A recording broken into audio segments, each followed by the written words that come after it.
story begins when Ganga left Shantanu with their eighth and only surviving son, Devabrata. This story is about the journey of Devabrata to become the legendary Bhishma.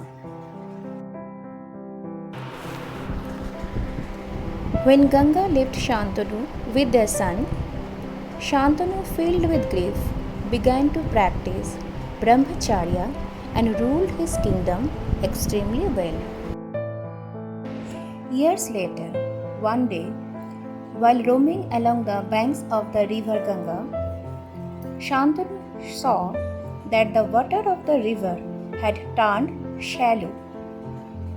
While searching for the cause of this phenomenon, he saw a handsome young boy blocking the water currents with a dam made up of arrows.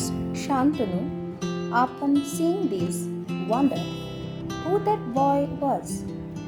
Then suddenly, Ganga appeared before him and revealed that the boy was actually his son Devabrata. Devabrata was taught the knowledge of the holy scriptures by the sage Vashishta and the art of warfare by Guru Parashuram. As was promised, Ganga handed her son to Shantanu. Although Shantanu was pained from his separation from Ganga, he was overjoyed upon receiving such an accomplished son. Shantanu crowned Devabrata as the heir apparent to the throne. And the citizens loved him because of his divine background and eligibility. Few years later, Shantanu, while traveling near the banks of Yamuna, smelled a sweet scent coming from somewhere.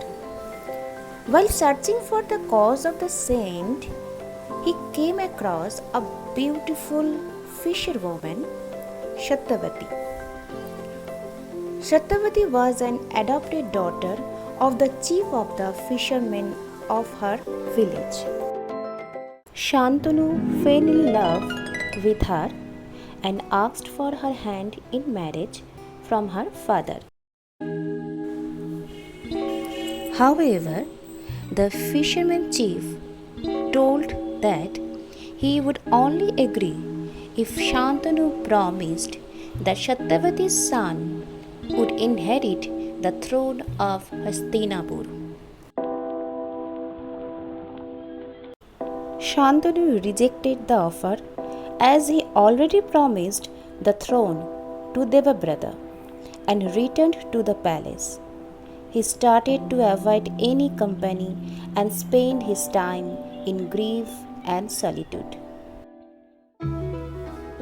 Devabrata noticed his father's sorrow and discovered the reason behind it from a minister.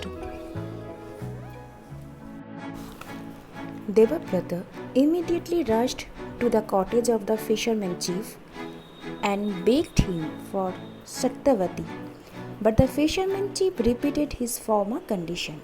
For his father's pleasure and happiness, Devabrata ceded his rights to the throne and promised to put the son of Satyavati on the throne of the kingdom.